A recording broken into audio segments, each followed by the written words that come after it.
तो फिल्म की शुरुआत में हम जंगलों के बीच एक ईश नामी आदमी को देखते हैं। वो एक बायोलॉजिस्ट है और अपनी रिसर्च के सिलसिले में वो शहर से कई दूर जंगलों में रह रहा है। एक दिन इसी रिसर्च के दौरान उसे जंगल से एक जहरीला सांप काट जाता है। वो बहुत ज्यादा पैनिक हो गया और यहाँ उसका फोन भी गिर गया। किसी को वो अब मदद के लिए भी नहीं बुला सकता था। खुद ही उसने अपना हाथ सक करके जहर को निकालने की कोशिश की, लेकिन इससे भी काम नहीं बना। घर जाकर उसने कट भी लगा दिया, लेकिन देर हो चुकी थी। जहर उसके जिस्म में फैल रहा था और उसे अजीबोगरीब हेलुसिनेशंस हो रहे थे। वो कई दिन ऐसे ही पड़ा रहा। उसे लेने के लिए एक दिन बहुत से साइंटिस्ट भी यहाँ पे आए। उसे थोड़ा थोड़ा इस चीज का होश था। वो अभी भी जिंदा था, लेकिन उसके जिस्म में बिल्कुल भी ताकत नहीं थी। उसने हिम्मत करके इन लोगों को बुलाने की कोशिश तो की, लेकिन आवाज ना कर पाया। और ऐसे सब लोग ये जानकर यहाँ से चले गए कि ऐश यहाँ पर नहीं है। सीन कट होकर कुछ दिन बाद का हमें सीन दिखाया गया। उसने हाथ पे जो कट लगाया था, वहां से उसकी बॉडी से जहर बाहर निकलता रहा और जो थोड़ा बहुत जहर उसके दिमाग पे असर कर गया था, वो भी अब ठीक होने लगा था। बस उसे थोड़े बहुत हेलुसिनेशंस होते थे। होश में आने पर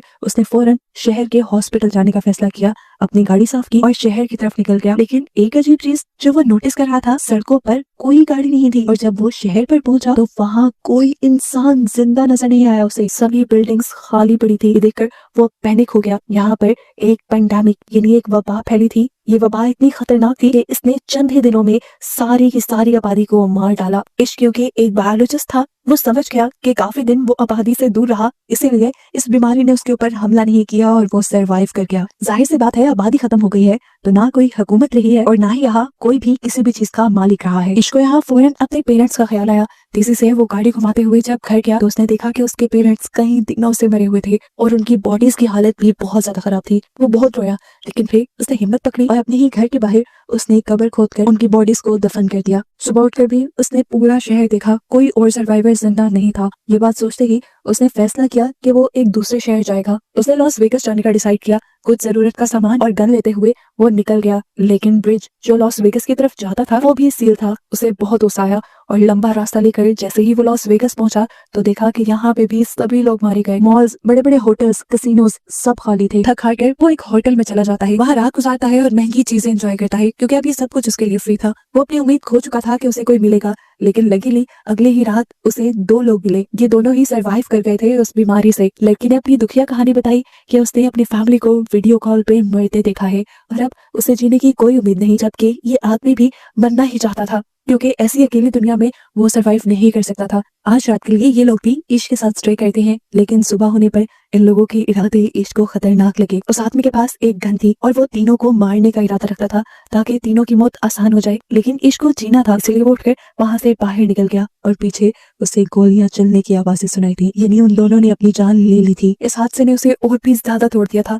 उसे शिद्दत से एहसास हो रहा था कि अब वो पूरी दुनिया में अकेला ही रह गया है। तेज गाड़ी चलाते हुए वो अपने घर वापस लौट आया। रास्ते में उसकी गाड़ी के सामने एक डॉग भी आ गया था। वो डॉग भी बिल्कुल इश्क की तरह अकेला था। इश्क ने इसे अपना साथी बना लिया और उसे जीने की एक नई उम्मीद मिली। इश्क ने एक नई सिरे से अपनी लाइफ गुजारना शुरू की, सर्वाइवल की किताबें पढ़ना शुरू। खाने पीने की तो यहाँ कोई कमी नहीं थी, कमाने की अब जरूरत भी नहीं थी। रोज काम करने के वक्त वो पूरे टाउन में घूमता था इस उम्मीद से कि शायद उन्हें कोई सर्वाइवर मिल जाए, लेकिन हर रोज वो ना उम्मीद लौटता था। एक दिन वो जब चाय पीते हुए अपने डॉग के साथ विंडो के पास खड़ा था तो तभी उसका डॉग अचानक से भौंकने लगा, क्योंकि उसे किसी इंसान के होने का पता चला था। दूर एक घर में से धुआं निकल रहा था, साफ मतलब था कि वहाँ पे कोई इंसान हो सकता है। फौरन उसने गाड़ी निकाली और उस घर की तरफ बढ़ गया जहाँ से धुआं दिखाई दे रहा था। किस्मत से वहाँ पे एक लड़की थी जो उसे देखकर तो डर गई। इसने उसे यकीन दिलाया कि वो उसे नुकसान पहुंचाने नहीं आया, वो खुद भी एक अकेला इंसान है और किसी दूसरे सर्वाइवर की तलाश कर रहा है। ये बात सुनकर उस लड़की ने उसे अपने घर आने की इजाजत दे दी। इस लड़की का नाम था एमा। इन दोनों की बातों से हमें पता चलता है कि उस पेंडेमिक को लगभग एक साल गुजर चुका है। एमा और इश्क दोनों ने ही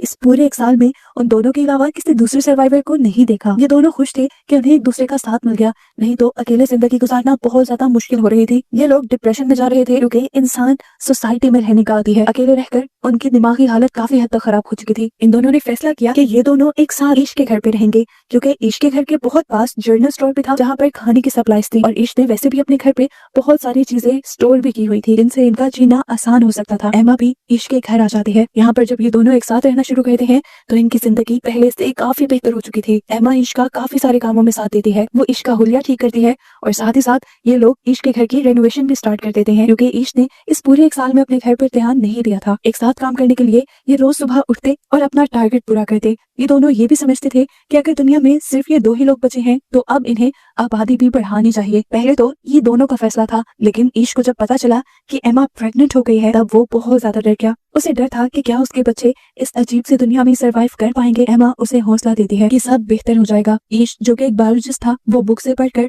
बच्चे के पैदा होने के तरीके देखने लग जाता है, क्योंकि वो जानता था कि ये दोनों अकेले हैं और उन्हें ये काम खुद ही करना पड़ेगा। साथ ही ये दोनों इस घर को परफेक्ट करने की भी कोशिश कर रहे थे। ईश ने यहाँ पे सोलर पैनल्स भी लगा लिए थे ताकि उनके घर में इलेक्ट्रिसिटी की कमी ना हो। पेंडेमिक को क्योंकि काफी वक्त गुजर गया था, शहर भी जंगल की तरह बनने लगे और जंगल के जानवर शहरी इलाकों की तरफ आने लगे। उनके लिए ये बड़ा खतरा बनता जा रहा था, इसलिए उन्होंने अपने घर के इर्द गिर्द एक बाड़ बना ली और इन जानवरों से बचने के लिए अपने पास कुछ हथियार भी रख लिए। इन लोगों ने खुद भी बहुत से पालतू जानवर पाल लिए थे जिनसे इनकी जरूरत की चीजें पूरी होती रहें और ये लोग ज्यादा से ज्यादा मसरूफ भी रहे। इंसान ना होने की वजह से इर्द गिर्द का सारा इलाका हरा भरा हो गया और यहाँ की हवा भी बहुत साफ हो गई। इनकी सेहत भी अच्छी हो गई थी पहले से काफी। इनकी लाइफ एक तरह से परफेक्ट ही थी। लेकिन फिर एक दिन इनको एक और बड़ी मुसीबत का सामना करना पड़ गया। पता नहीं कहाँ से शहर में बेतहाशा चूहे आ गए। इनको देखकर ईश बहुत ज्यादा पैनिक हो चुका था। इन चूहों को अपने घर से दूर रखने के लिए ईश ने सारा आड़ कबाड़ अपने घर के इर्द गिर्द चलाना शुरू कर दिया, लेकिन ये एक रात तक काम कर सकता था। एमा ने उसे समझाया कि हम इसका भी हल निकाल लेंगे। सुबह होने पर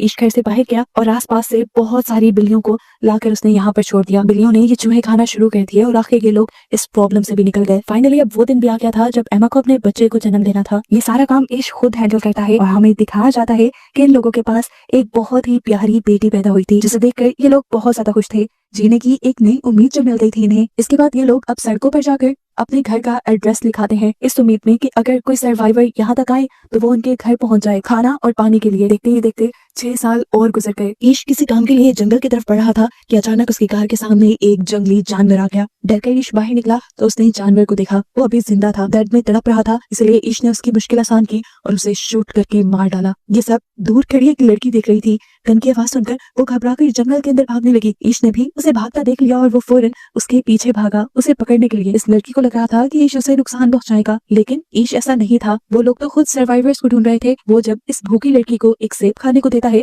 तो ये लड़की समझ जाती है कि ईश बुरा नहीं है। ईश उसे अपने साथ घर लाना चाहता था, लेकिन ये लड़की उसके साथ गाड़ी में नहीं बैठी बल्कि पीछे ट्रंक में बैठ गई। घर आने पर भी देखने को मिला कि वो लड़की ट्रंक से निकलने को तैयार ही नहीं थी। घर पर हमें देखने को मिला कि इतने सालों में ईश और एमा के 2 बच्चे हो चुके थे और अब उनके पास एक तीसरा बच्चा भी पैदा होने वाला था। इन्होंने जो पूरे टाउन में अपना एड्रेस लिखा था उसे देखते हुए 2 और सर्वाइवर इनके साथ रहने आ गए थे, जिनका नाम था जॉर्ज और मरीना। और अब पिछले 1 साल से ये लोग ईश और एमा के साथ ही रह रहे थे, क्योंकि यहाँ पर किसी चीज की कमी नहीं थी। खैर, ईश जिस लड़की को जंगल से लेकर आया था वो लड़की अभी भी ट्रक से बाहर नहीं निकली थी। पूरी रात भी उसने ट्रक में ही गुजार दी। मरीना सुबह होने पर जब उसे खाना देने आई तो घबरा कर उसने खाना भी दूर फेंक दिया। तब मरीना ने उसे काम डाउन किया और अपनी कहानी सुनाई कि वो और जॉर्ज काफी महीनों से इस अकेले दुनिया में भटक रहे थे। उन्हें ईश और एमा का एड्रेस मिला और वो उन्हीं के साथ रहने लग गए। उसने बताया कि ये दोनों बहुत अच्छी हैं और यहाँ पे किसी चीज की कमी नहीं। उसकी ये बातें सुनकर ये लड़की थोड़ा काम डाउन होती है और इनके साथ घुलने मिलने लग जाती है। लेकिन अजीब बात थी, उस लड़की ने ना तो ज्यादा बात की थी अभी तक और ना ही उसने अपना नाम बताया था। मरीना एक दिन उसका सामान देखती है तो उसमें अजीबो गरीब ड्राइंग्स उसे दिखाई देती हैं। साथ ही उसे एक लेटर में इस बच्चे का नाम ईवी पता चलता है। उस लेटर में लिखा था कि इस पेंडेमिक के दौरान उसके डैड ने उसके साथ ज्यादती कर दी थी, जिसकी वजह से अब वो अपने सामने आने वाले हर इंसान से डरती है। ये लेटर उसकी मॉम ने लिखा था, जिसमें वो चाहती थी कि ईवी जिसके भी पास जाए वो उसका ख्याल रखे, क्योंकि उसकी मॉम खुद ही मरने वाली थी। ये बात जानकर सभी ईवी का पहले से ज्यादा ध्यान रखने लग जाते हैं। इसी रात एमा को तीसरा बच्चा पैदा होता है, जिसकी वजह से ये लोग बहुत ज्यादा खुश हो जाते हैं। 1 साल ऐसे ही गुजर जाता है। एक दिन उन्हें अपने एरिया में किसी के आने की खबर मिलती है। सभी लोग डर जाते हैं। छोटे बच्चों को अंदर भेजकर सभी बड़े लोग गन्स लेकर बाहर निकलते हैं चेक करने के लिए कि यहाँ पर कौन आया है। इन्हें पता चलता है कि ये एक और सर्वाइवर्स का ग्रुप था, जिसमें टोटल 4 लोग थे। ये लोग भी ईश और एमा का एड्रेस देखते हुए यहाँ पहुंचे थे। इसमें एक डॉक्टर थी मोली, जिन्होंने इन सबको बताया कि इतने सालों में वो सिर्फ इन 4 जिंदा इंसानों से मिल पाई है और उसके बाद वो अब ईश की फैमिली से मिल रही है। इनकी हुलिया और बातों से लग रहा था कि ये लोग नुकसान नहीं पहुंचाएंगे किसी को भी, इसीलिए ईश और एमा इन्हें भी अपनी फैमिली में शामिल कर लेते हैं। वैसे भी यहाँ चीजों की तो कोई कमी है ही नहीं। अब ये लोग एक साथ मिलकर एक बड़ी सोसाइटी बना सकते हैं। ईश इन नए मेंबर्स को इस दुनिया में सर्वाइव करने के रूल्स बताता है कि इन्हें हर वक्त अपने हथियार अपने पास रखने होंगे, क्योंकि ये दुनिया अब एक जंगल की तरह बन गई है। जंगली जानवरों का सामना इन्हें आए वक्त हो सकता है। ये लोग सप्लाईज लेने के लिए जब भी यहाँ से बाहर निकलते हैं तो जरूरी है कि ये लोग ग्रुप की शक्ल में निकले, नहीं तो कोई भी जंगली जानवर या कोई और चीज इन्हें नुकसान पहुंचा सकते हैं। ये सारे असूल बताने के बाद ये लोग सप्लाईज इकट्ठी करने के लिए यहाँ से बाहर निकलते हैं मॉल और हॉस्पिटल की तरफ। मोली जो एक डॉक्टर थी, उसने हॉस्पिटल से बहुत सारी ऐसी चीजें इकट्ठी कर ली थी जिन्हें ये अपनी कम्युनिटी में ले जा सकते थे और जिनसे इन सब लोगों का इलाज हो सकता था। खैर, सालों का वक्त गुजर जाता है और हमें पता चलता है इस पूरे ग्रुप में काफी सारे बच्चे हो गए थे और दूसरे कपल के पास भी बच्चे थे। इनकी कम्युनिटी अब बड़ी होती जा रही थी। ईश अपने सारे बच्चों को पढ़ाता था और उन्हें बताता था कि पहले की कम्युनिटीज कैसे होती हैं, इंसान कैसे सरवाइव करते हैं। वो उन्हें पढ़ा रहा था ताकि आने वाले वक्त में उन्हें कोई मुश्किल ना हो। जिंदगी इनकी नॉर्मल गुजर रही थी। घर के आसपास पूरा जंगल उगा था और इसी जंगल में से एक दिन एक बहुत बड़ा शेर इनके घर में आ घुसा। शुक्र था कि ठीक वक्त पर ईश की नजर उसके ऊपर पड़ गई। अपने बच्चों को बचाने के लिए ईश वहां पे आ गया और शेर ने उसके ऊपर हमला कर दिया। इससे पहले कि ये लोग उसे कुछ कर देते, शेर ने उसे चीर फाड़ डाला। ये देखकर सभी पैनिक हो गए। सभी जब यहाँ आए तो शेर यहाँ से चला गया। एमा ईश की ये हालत देखकर गुस्से से पागल हो गई और उसने गन लेकर जाके जंगल में उस शेर को शूट करके मार डाला। जबकि यहाँ ठीक वक्त पर मोली के साथ सभी लोगों ने मिलकर ईश की जान बचा ली और फिर उसका ट्रीटमेंट भी होने लगा। काफी हफ्ते लगे लेकिन फिर ईश पहले जैसा सेहतमंद हो गया। देखते ही देखते अब 17 साल भी गुजर गए। इन सब लोगों के बच्चे अब जवान हो चुके थे। हमें पता चलता है कि इतने सालों बाद ईश की बड़ी बेटी हैदर उनके ही ग्रुप के एक लड़के में इन्वॉल्व होने लगी। इनकी दोस्ती काफी अच्छी थी और इनकी दोस्ती से किसी को भी एतराज नहीं था क्योंकि इन्हीं सब लोगों ने आपस में रिलेशन बनाने थे। हैदर और ये लड़का अब इस दुनिया को एक्सप्लोर करने और सर्वाइवर्स ढूंढने की उम्मीद में इस टाउन से बाहर जाना चाहते थे। इस चीज पर भी किसी को कोई एतराज नहीं हुआ और ये लोग उन्हें गन्स और कुछ जरूरी सामान देकर सफर पे भेज देते हैं। उनके जाने के बाद यहाँ पर एक और मसला बन जाता है। बाकी रिसोर्सेज तो इनके पास ठीक ठाक थे लेकिन अब इन्हें पानी की कमी का सामना करना पड़ गया था। डैम पर जाके इन्हें पता चला कि डैम्स का पानी खत्म हो रहा है और ये मसला इनके लिए जानलेवा भी साबित हो सकता था। कुछ दिन बाद इनके एरिया में आता है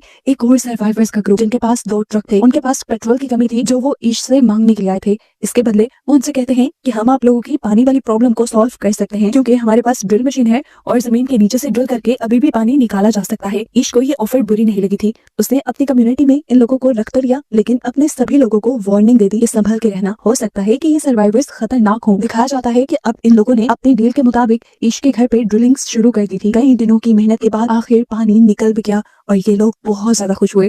डील पूरी हो चुकी थी। ईश के लोगों ने भी इन्हें ऑयल दे दिया और आज रात इन्होंने सेलिब्रेट किया। सुबह होते ही इन लोगों को यहाँ से निकल जाना था। ईश ने नोटिस किया कि उस ग्रुप का लीडर चार्ली बड़े ही मशकूक अंदाज में रात के बाद उनके एक कमरे से निकल रहा था और बाहर उसका एक बंदा पहरा दे रहा था। उसने जब जाके देखा तो पता चला उसने ईवी को टॉर्चर किया था। ईश ने जल्दी से ये बात अपनी पूरी कम्युनिटी को बताई। ये बात सच में खतरनाक थी। ईवी ने बताया कि वो कह रहा था कि अब वो यहाँ से कहीं नहीं जाएगा क्योंकि यहाँ पर सप्लाईज काफी ज्यादा है और उसके पास बहुत सारी गन्स भी हैं। ये जानकर सभी लोग घबरा जाते हैं और ईश को लगता है कि अब उन्हें चार्ली को मारना चाहिए। अगर उन्होंने चार्ली को ना मारा तो वो उनकी इस पूरी कम्युनिटी को मार देंगे जो इतने सालों बाद बनी है। चार्ली को मारने के हक में तो सारे थे लेकिन कुछ का ख्याल था कि अभी इस दुनिया में बहुत कम लोग बचे हैं। अगर उन्होंने चार्ली को मार दिया तो ये आबादी में बहुत बड़ी कमी नजर आएगी। तब ईश उनसे कहता है कि अगर हमने चार्ली को ना मारा तो हम लोग भी मारे जाएंगे। अब ये लोग एक प्लान बनाते हैं और बाहर निकलकर चारों तरफ से चार्ली को घेर लेते हैं। इससे पहले कि चार्ली कुछ कहता, ईश ने एक कुल्हाड़ी से उसकी जान ले ली और उसके बाद उसे दफन कर दिया। ये सब करने के बाद उसे बहुत ज्यादा बुरा लग रहा था। उसने पहली मर्तबा किसी को मारा था, वो भी अपने सर्वाइवल के लिए। वो जानता था कि ये गलत काम नहीं, उसने अपनी कम्युनिटी को बचाने के लिए सब किया लेकिन फिर भी वो दुखी था। सुबह होने पर ये लोग चार्ली के ग्रुप को बताते हैं कि इन्होंने इनके ग्रुप लीडर चार्ली को मार दिया है क्योंकि उसने इनकी कम्युनिटी की एक लड़की को टॉर्चर किया था। चार्ली की मौत का सुनकर चार्ली के पूरे ग्रुप को ज्यादा बुरा नहीं लगा और कुछ ने तो ये भी बताया कि चार्ली अपने लीडर होने का फायदा उठाता था। उसने अपने ग्रुप की लड़कियों को भी टॉर्चर किया था, इसीलिए सारे लोग उसके मरने से खुश ही थे सिवाय उसके एक दोस्त के जो इनके ऊपर खूब चिल्लाता है। ईश अब चार्ली के पूरे ग्रुप से कहता है, हमारे पास किसी चीज की कमी नहीं, आप सब लोग यहाँ सुकून से रह सकते हैं लेकिन ये लड़का नहीं क्योंकि इसमें से मुझे चार्ली जैसी ही बू आ रही है। ये हमारे लिए खतरा साबित हो सकता है। सब लोगों की एक जैसी राय लेकर सजा के तौर पे ये लोग चार्ली के दोस्त को अपनी कम्युनिटी से बाहर निकाल देते हैं। पहले तो ये लड़का निकल गया लेकिन जब उसे एहसास हुआ कि वो बाहर की कम्युनिटी में अकेला सर्वाइव नहीं कर पाएगा तो वो वापस भी आया। लेकिन ईश ने अपनी कम्युनिटी की सिक्योरिटी के लिए उसे कबूल नहीं किया। देखने को मिला कि कम्युनिटी के सभी बच्चे पुरानी ही रिसर्च से एक प्लेन बनाने की कोशिश कर रहे थे। वो जानते थे कि कुछ ही दिनों में वो इसे परफेक्टली बना भी लेंगे लेकिन उससे पहले ही इनकी कम्युनिटी को एक और बड़ी मुसीबत का सामना करना पड़ गया। कम्युनिटी के बहुत से लोग उसी वायरस से इन्फेक्टेड हो गए जो वायरस आज से 20 साल पहले फैला था, जिनसे पहले ये सारे सर्वाइवर्स किसी न किसी तरह इम्यून हो गए थे। मोली के पास काफी सारी मेडिसिन थी जिसकी वजह से उसने इन सबका इलाज तो किया लेकिन ईश का बेटा वो बहुत ज्यादा बीमार था। उसकी इतनी ज्यादा खराब हालत की वजह से पूरी ही कम्युनिटी परेशान थी। इसी परेशानी में हम देखते हैं कि ईश की बड़ी बेटी अकेले वापस घर लौटती है। वो रो रही थी। सबने उससे उसके पार्टनर के बारे में पूछा और रोते हुए उसने कहानी बताई कि ये लोग जब सफर पर निकले तो इन्होंने बहुत सारे शहर ढूंढे, सर्वाइवर्स की तलाश की, एक एक घर छान मारा, लेकिन कोई सर्वाइवर इन्हें ना मिला। ये जगह जगह अपने घर का एड्रेस लिखते रहे और फिर ये लोग एक जगह पहुंचे जहाँ जंगलों में इन्हें एक इंसान मिला और उसने हैदर के पार्टनर को पकड़ के मार दिया। उसने कहा था कि ये चार्ली का बदला है, यानी साफ मतलब है ये वही आदमी था जिसे ईश ने अपने ग्रुप से निकाल दिया था। हैदर ने बताया कि मैंने अपनी जान बचाने के लिए और क्या भी करती, मैंने उसे भी मार डाला और फिर तेजी से अपने घर वापस लौट आई। सब लोग दुखी थे। अभी इस दुख से निकले नहीं थे कि ईश का दूसरा बेटा भी मर गया। बात सिर्फ यहीं पे खत्म नहीं हुई। ईश के बेटे के मरने के बाद उनकी कम्युनिटी के 3 और मेंबर्स मारे गए और इस हादसे से ईश बुरी तरह टूट गया। उसका अब इस दुनिया में रहने का दिल नहीं करता था। वो इस दुनिया से जाना चाहता था, लेकिन तब एमा ने उसका साथ दिया, बिल्कुल उसी तरह जब वो बिल्कुल अकेला था। उसने कहा, देखो जब हमें कोई नहीं मिला था हम दोनों ने मिलकर जिंदगी की शुरुआत की और अब तो हमारा इतना बड़ा ग्रुप बन गया है, हमें ही इस दुनिया को आबाद करना है। तुम अगर ऐसे ही हार मान जाओगे तो ग्रुप के बच्चों को कौन ट्रेनिंग देगा। उसकी बात सुनकर ईश को थोड़ा हौसला मिला और वो पहाड़ों पे चला गया सनराइज देखने के लिए। पिछली दुनिया के सनराइज से बहुत मुख्तलिफ था। पहले जैसे ये नेचर के रंग फीके लगते थे, अब हर चीज में ताजगी थी। ये देखकर ईश को एहसास हुआ कि ये पहले वाली दुनिया नहीं रही, ये एक नई दुनिया है। वो अपने बच्चों को पहले वाली दुनिया में रहने की तरबियत दे रहा था, ये गलत था। वो समझ गया कि अब उसे अपने बच्चों को इस नई दुनिया में सरवाइव करना सिखाना है। घर जाके यही स्पीच वो अपने बच्चों को देता है कि हम अभी तक गलत डायरेक्शन में पढ़ रहे थे, हम पुरानी दुनिया में चलने की कोशिश कर रहे थे, लेकिन जब पुरानी दुनिया रही ही नहीं तो फिर उसमें चलने की ट्रेनिंग क्यों लेनी है। ये एक नई दुनिया है और हमें इसके मुताबिक चलना है। ईशनी ने कहा कि अब से तुम लोग वही सीखोगे जो नेचर तुम्हें सिखाएगा और जो इस दुनिया में रहने के लिए जरूरी है। इस दुनिया में इनकी कम्युनिकेशन बिल्कुल बंद हो गई थी, तो इसीलिए इन्होंने फैसला किया कि ये अब अपना कम्युनिकेशन नेटवर्क बनाएंगे। इन्होंने दोबारा से एक नया रेडियो बनाया जिनसे इनकी कम्युनिकेशन स्ट्रॉन्ग हो गई। इसके बाद आए दिन ईश नए नए सोशल इवेंट्स रखने लगा जिसमें बच्चों को एहसास हुआ कि कैसे सभी इंसान मिलजुल कर जिंदगी गुजारते हैं। ईश ने अब अपनी ये कोशिश अपने तक नहीं रखी, उसने अपनी कम्युनिटी से बाहर निकलकर अपने शहर को भी रेनोवेट करना शुरू किया, दोबारा होटल्स को आबाद किया और फिर अपने आसपास के शहरों को भी ठीक करने का इरादा कर लिया। फिल्म के पोस्ट क्रेडिट सीन में हमें बूढ़े ईश को उसके पोते के साथ दिखाया जाता है जो उसे की सारी कहानी बता रहा था। वो उसे कहता है कि ये दुनिया बिल्कुल हमारी ही पीढ़ी है जिसे अब तुमने आगे बढ़ाना है। ये कहते हुए ही ये कहानी यहाँ पर खत्म हो जाती है।